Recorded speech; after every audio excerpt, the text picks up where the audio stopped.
They've often been raised to love Israel unconditionally. Israel was just treated like a core part of being a Jew. So you did prayers and you did Israel. They've been taught that it's home. You want to go to Israel too? Yeah! We were told it was a land without a people, for a people without a land, and we came back. We never really discussed the Palestinians. That Israel is synonymous with Judaism. It gets in your blood. You can't separate it. Israel is Judaism and Judaism is Israel. Then they saw the attacks, the occupation, the checkpoints, the harassment. I don't think I realized the extent to which what I would come to see on the ground would really shock me and horrify me. And it changed their lives. Some American Jews who come here and they say, we came to Israel and we left from Palestine.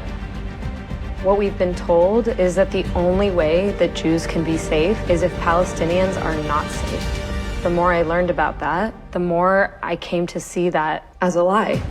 Israelism tells their story.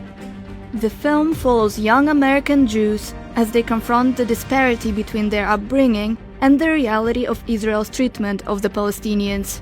It's a new day now, and you got a number of young Jewish brothers and sisters who are undergoing moral and spiritual awakening. They're deeply concerned about the suffering of Palestinians. There are a lot of Jewish young people who see a Jewish establishment that is racist, that is nationalistic. They're really, really angry at the way they were educated and the way that they were indoctrinated. However, Israelism was released in February 2023, and a lot has happened since then. Palestinian fighters from Gaza launched a surprise attack. Complete siege on the Gaza Strip.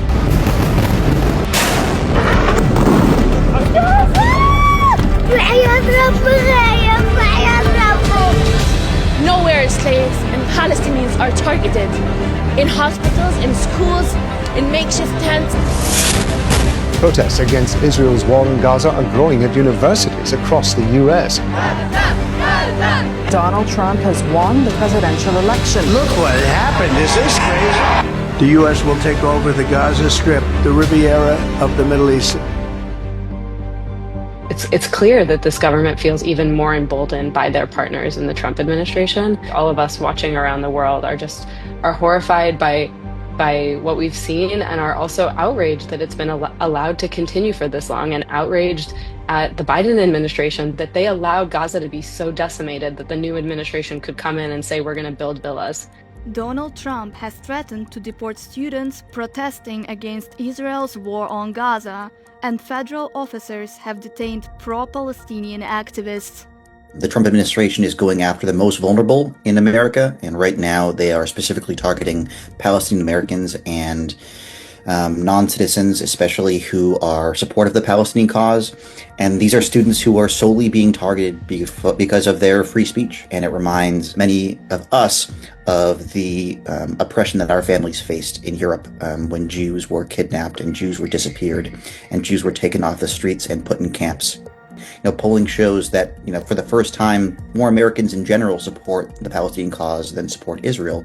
Although this authoritarianism and fascism in the U.S. and abroad is incredibly terrifying, it is terrifying partly because they know the strength of the social movements across the world fighting for justice.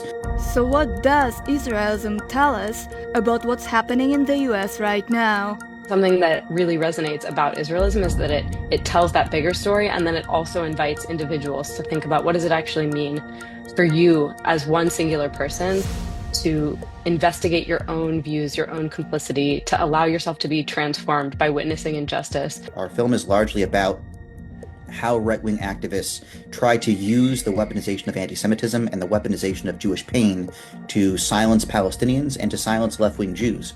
And so when people try to silence us, we're able to point to our film and say, you guys, this is exactly what our film is about.